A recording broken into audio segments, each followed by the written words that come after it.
Hi, and welcome to another edition of Zoomed In. I'm the host, Brandon Chapman, and I'm joined by not one, not two, not three, not four. I'm joined by one, two, three, four people today. So there's five of us on this video interview podcast, and we're going to be talking about COVID, and we're also going to be talking about pet dogs during the time of COVID, and the amazing research right now that these four individuals are doing, and really how COVID has impacted not only our lives, but the lives of the dogs. And so I'm going to have each of these individuals introduce themselves, tell you what institution that they represent, and maybe just something interesting about themselves, like what their favorite animal is, aside from maybe a dog. So we'll go ahead and start on our top left.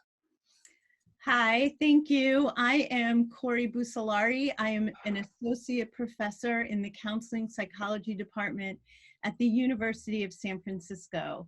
And my favorite animal other than a dog would have to be my hairless Sphinx cat, Guggenheim, or Googie, which is her nickname. She is definitely number one on my list. Excellent. Thank you very much. Welcome. Hi, I'm Phyllis Erdman, and I'm in the College of Education here at WSU. I'm the Department Chair of Kinesiology and Educational Psychology and the Associate Dean in the college. And my appointment is in the Counseling Psychology program. My favorite animal, other than a dog, would have to be a horse. And although I do not own a horse, I've had the fortune of working with many, many horses. And I would probably say Charlie, the Appaloosa, has been my favorite horse in the past. Okay. I'm Lori Kogan. I'm a professor at Colorado State University in the Department of Clinical Sciences. And I was thinking about my favorite animal besides a dog, and I'd have to say I have a fondness for elephants, so I have adopted baby elephants, and so I get monthly pictures of my baby elephant, and so it's kind of fun. That's great. Thanks, Lori. And last but not least. Yes, I'm Wendy Packman. I'm a professor emerita at Palo Alto University. And it's a very interesting question about my favorite animal after a dog. I would actually have to say perhaps a chipmunk, because I think they're really cute the way they gather nuts and chew, and the clomping noise. They're just kind of sweet. Excellent. And because I don't study human animal interaction, I get to cheat and just say a dog. So yeah, right. All right. So I'm reading through this. So you've all done amazing work with this, and as an overview, you are studying relationship experiences and concerns with companion animals in COVID, and you were able to do an anonymous online survey. You shared it with social media to current dog and cat owners, and we're going to be talking about the dog portion of this right now. Ask about their thoughts and their concerns during COVID. You compiled 4,105 responses to the dog survey, and that was done through from March 31st through April 19th. And so that's what we want to talk about today is, what bit of insight did we learn about the relationship, the concerns that people have with their pet dogs during COVID. So, we introduced you all from the top left. So in general, I'm happy to start from the bottom right with Wendy Packman. And, if you want to go in this kind of order, or if one of you feels so passionate about a question that I asked, I want you to jump in. And we are not going to be following Robert's Rules of Order in this case. Jump in and let your voice be heard. So we know that people feel less social right now than before. So let's say that a person has a dog, okay?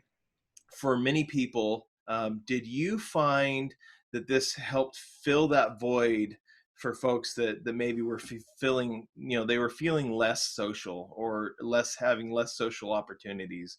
Is that something that you were able to find?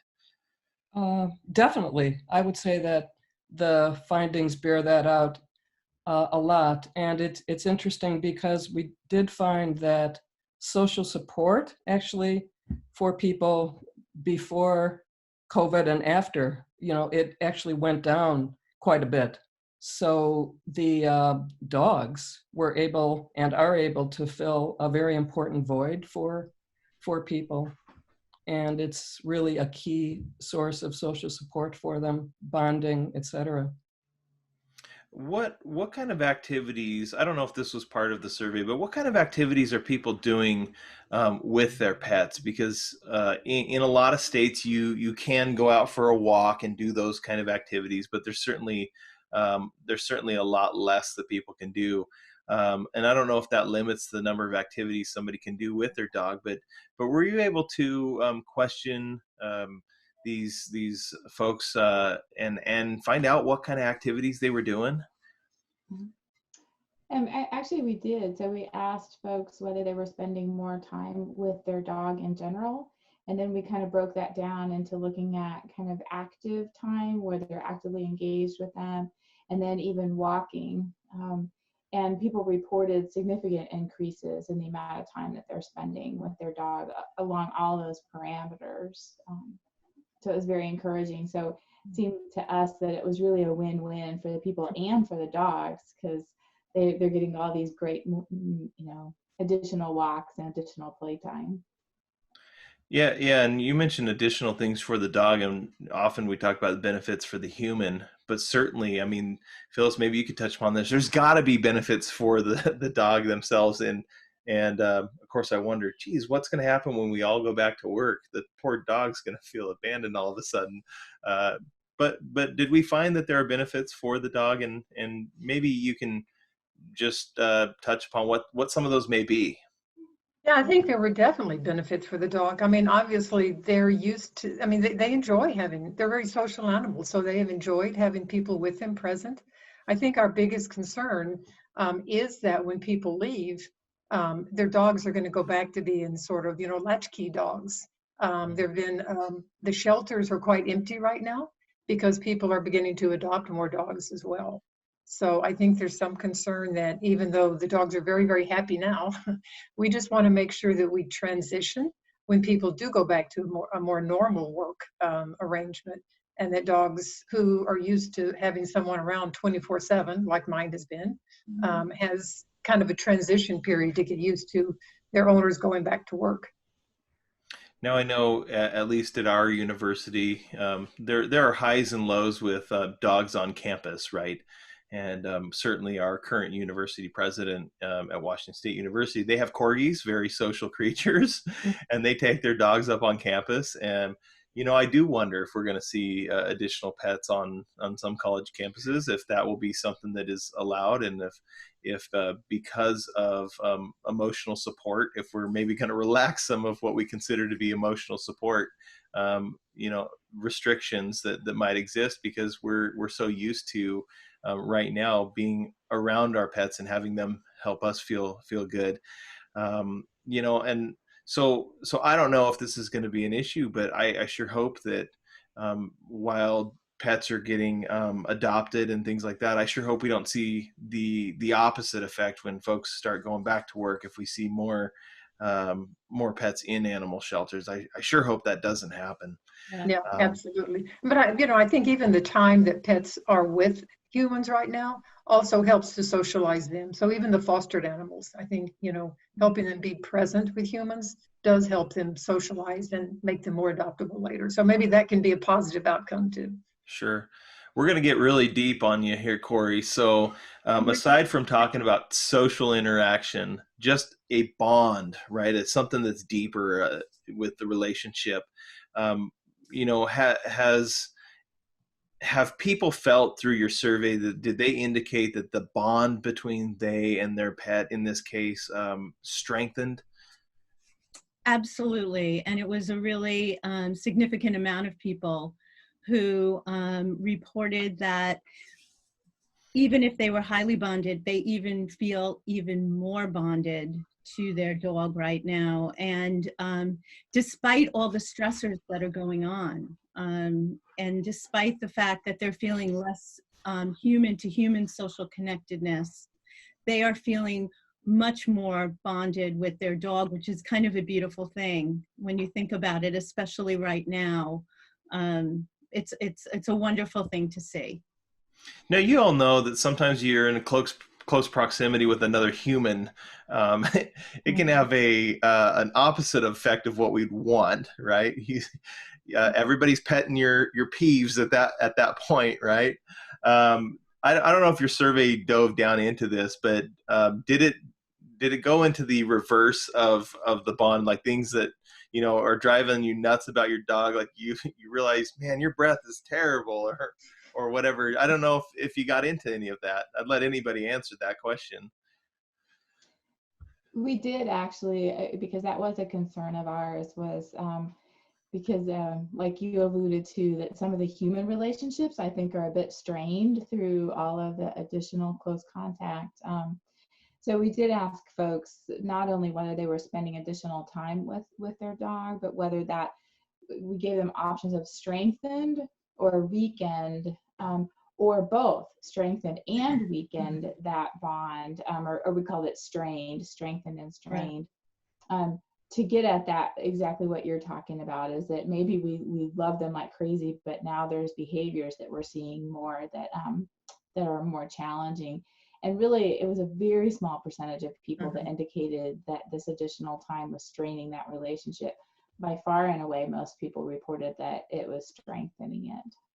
Yeah, I would even think that more of the stress or the strain would be one of financial for some people, especially those that might be in seasonal positions, or those that folks working in restaurants that can't work, or non-essential workers in some industries, where now all of a sudden that's an extra mouth to feed, right? And it's a terrible way to have to think about it. But in terms of the financial logistics, were you able to hear from survey respondents that because of COVID, this novel coronavirus, that it was harder to care for their dog, for vet care, for food, to do those kind of things than normally it would be for them? Well, we did ask about financial concerns, financial issues, as well as issues of availability. And it seemed like the latter was more important to who we interviewed. Concerns about the vet availability, will they see my pet even though it's not an emergency, that kind of thing. And also, I would say, concerns over availability of meds and dog food, very much like our own human concerns. We have concerns over food and finding sanitizer. It's an availability issue for many people. Sure. Okay. That makes sense. And I know there's got to be concern. I did see this question in there, and it stuck out to me regarding, let me see here, folks that might get sick just in order to care for their dogs if they themselves get sick, concern for them about who would do that, who would be the caretaker. I don't know if that's necessarily related to just COVID. I mean, I could see that being a concern in general for a lot of people, like who could care for my dog. But I did see that in there, and that stood out. And I could imagine that might be more stressful if the bond between them has increased, in this time. Now they're really worried about their dog. We got data from 4,000 plus people. As I mentioned, it was 4,105 in terms of the responses. I assume that there was probably mostly these were done in a way to get quantitative data, but did you give people a chance to just, open mic time? They could write what they wanted to about the situation. And did anything really stand out about that? I'd be happy to hear any from all of you, even something that might have stood out and you thought, that's kind of interesting. And I know that's putting you on the spot now, but maybe something that gave you pause, or that you're like, I hadn't thought about that before. I just wanted to jump into what you were talking about just a second ago about people being concerned about somebody caring for their pet if they got sick, and I think because it's such an important point, is that people did indicate a lot of concern about that. But yet we have it was only about 60% of people that said that they had identified somebody to care for their pet. And so I think it's something that we want to draw attention to, is that there seems to be a little bit of a gap between the concern that people have and the overt behaviors of reaching out, asking somebody, getting a commitment. And, you know, a lot of the comments to that question were, well, it's just kind of understood. And I always personally cringe a little bit about that, because I think, is that understood on everybody's part or just on your part? You know, so so one message that I'd like to get across is that if you have that concern, to be proactive and really set up those relationships. So. And I want to second that. That was when we talked about this and kind of the findings in this study, that was something that we hoped would be a point that we could get across to people. You know, I think we see it mirrored with humans as well, right? Like, you may have a will, but you don't have, you know, a directive. You know, you just never kind of do it. You want to, but you never kind of take the action, and that it kind of is an important thing to really, really pay attention to, that we never have in many ways, especially with our dogs. Yeah, and just to add one piece to that, one of the things that they identified was their social support availability. They felt like it went down during COVID. And so I wonder too, if people don't know and don't realize that they have people to reach out and connect to, the same that they would under normal conditions, to have someone to take care of their pet. Yeah, I think that's a fair point. Yeah, that's a good point, Dr. Erdman. I neglected to mention this early, and I think I should. That there, I have 4 of you with me. There is another member of this team. So Jennifer Curran McCullough or McCulloch, yeah, from Colorado State University, from their College of Health and Human Sciences. She's an assistant professor in the School of Social Work there. And I thought that I would be remiss if I didn't mention the fantastic work that she has also put into this, even though she was not able to join us on this particular thing. So thought I would add that. So we're still open. Yeah, we're still open for things that you had seen, and in the more qualitative section of the survey, if you would like to add things that you had seen that you impressed you, or what have you.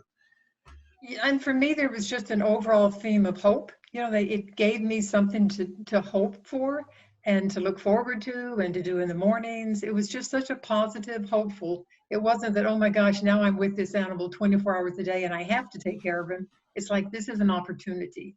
And it just, you know, it relaxes me. It gives me hope. It makes me happy. It makes me feel good. So it's just all the positive things, I think, that you can think of in a relationship. And we know that happens with our dogs, but it was just so obvious in the comments.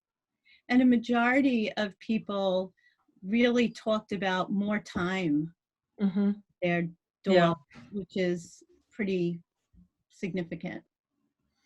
And I wonder how many more pictures we're going to get on Instagram with our dogs, right? We hope. Well, these cute dogs behind you, in case you were wondering, I pulled this image off of Google. So these are not my dogs, right? But they are pretty darn cute. And in times of COVID, I certainly wouldn't mind having these 3 cuddly little puppies with me. Since you all are here, anything that you would like to add, any of you, about the work that you did, just maybe the terrific work that your colleagues did, and then moving forward, what do we hope for, I guess, out of this research? What do we hope to use this for? I think that would be a good way to conclude. Well, that's for any of you. I would love just to highlight before we ended that the extent of people who reported a decrease in negative emotions, because I think that especially given a time of social isolation and how people are feeling, is really, really important. A decrease in feeling lonely, a decrease in feeling isolated, decreased feelings of depression and anxiety, and feeling overwhelmed. And I think that is an important thing for us to highlight right now during this time. Yeah, in a time that we are not really sure when we'll fully be out of that. So yeah, thank you very much. Anybody else? Well, I mean, I hope it helps people understand that our dogs are also not here, as you said earlier, Brandon, not here just to benefit us.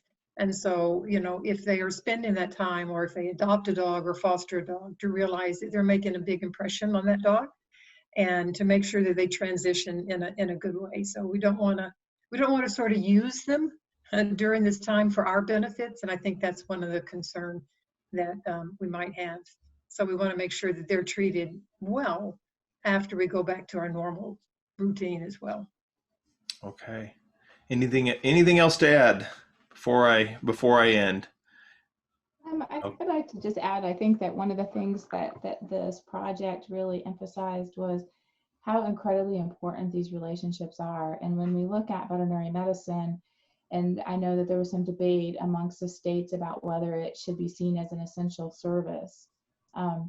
It's data like these that make it clear that absolutely yes, that these are fundamental and important relationships in people's lives, and that they take on an even more critical role in times like this. You know, when we think about the people that are living alone, you know, and we look at our data that shows that it's that incredible decrease in how connected people feel with other people. It's really important that we as communities do everything we can to support this relationship. And so that means supporting our veterinarians, supporting the animal professionals that, you know, that work to maintain these relationships with us. Great point. Thank you so much. And I appreciate each of you, plus the work, as I mentioned, of Dr. Curran McCullough, I think. I hope I got that name right.